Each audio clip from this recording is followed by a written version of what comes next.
effect hanggang hindi naman eksaktong pag-umulan. Pag umulan ngayong July, bagyo, hindi naman eksaktong tapos na si El Nino eh. El Nino will induce 16 strong typhoons. Super typhoon. Sisira na naman yung hindi natumba ni El Nino, sisirain naman ni bagyo. Ganun ulit. Kaya itong 2019, mahirap na taon ito. Mahirap na taon ito. Maraming pahihirapan ito sa El Nino.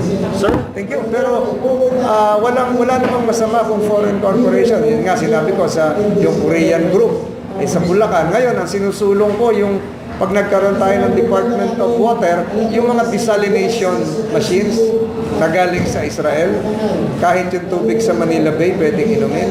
O wala naman tayong gano'n. Kailangan natin mag-order nun sa Israel. So yun yung sinusulong ko na mabigyan ng Board of Investments ng tax incentives.